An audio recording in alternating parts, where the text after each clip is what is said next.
सिंह को, जो कि विक्रमादित्य के छोटे भाई थे। पर लगा कि अभी मेवाड़ 4 संकटों से गुजरा है।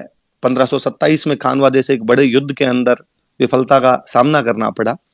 1528 में राणा सांगा की मृत्यु होती है, 1531 में रतन सिंह जी की मृत्यु होती है और 1535 में चित्तौड़ का दूसरा साका हो जाता है। ऐसे समय में निश्चय किया गया कि कुछ समय के लिए बनवीर को मेवाड़ का शासन सौंप दिया जाए और फिर उदय सिंह को शासन भार दिया जाए।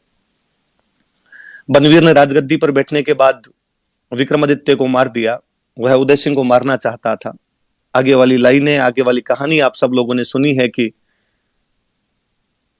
मां पन्ना, जो कि उदय सिंह की दाई मां हुआ करते थे, उन्होंने अपने बेटे चंदन का बलिदान देकर उस दिन उदय सिंह को वहां पर बचा लिया था।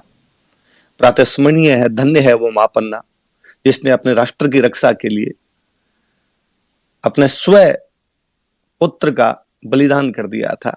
दुनिया के इतिहास में से उदाहरण आपको कतई नहीं मिलेंगे जब कोई मां इस कदर अपने पुत्र को अपनी आंखों के सामने इसलिए कटवा देती है कि उसके राष्ट्र को अखंड रखना जरूरी है, राजा को रखना जरूरी था।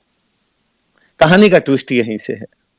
इस कहानी में आगे यह पढ़ते हैं कि उदय सिंह छोटे से बच्चे हैं जिनको पन्ना दहाई घास की टोकरी में डालकर वहां से लेकर चली जाती है। यह घटना 1536 की है। यदि कहानी की बात मानी जाए तो यह कैसे संभव हो पाएगा कि 1536 में उदय सिंह इतने छोटे से बच्चे थे कि पन्ना दहाई उन्हें घास की टोकरी में डालकर लेकर गए थे, तथा 9 मई 1540 को उदय सिंह के घर पर महाराणा प्रताप के रूप में उनके ज्येष्ठ पुत्र का जन्म होता है। कहानियां इतिहास नहीं होती है। भारत में इतिहास के साथ में सबसे बड़ा दुर्भाग्य यह रहा कि हमने हिस्ट्री को स्टोरी मानकर पढ़ना शुरू कर दिया है।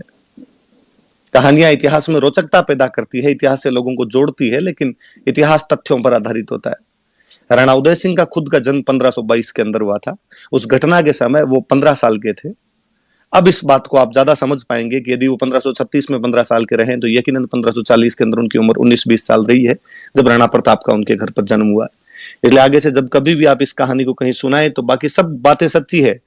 मां पन्ना का बलिदान, चंदन की मृत्यु, सब कुछ सच्चा है, लेकिन इस बात पर ध्यान रखें कि कोई दोबारा कभी नहीं बताएं कभी कि उदय सिंह छोटा सा टाबर था और उसे घास के पत्तों में डालकर ले जाया गया था।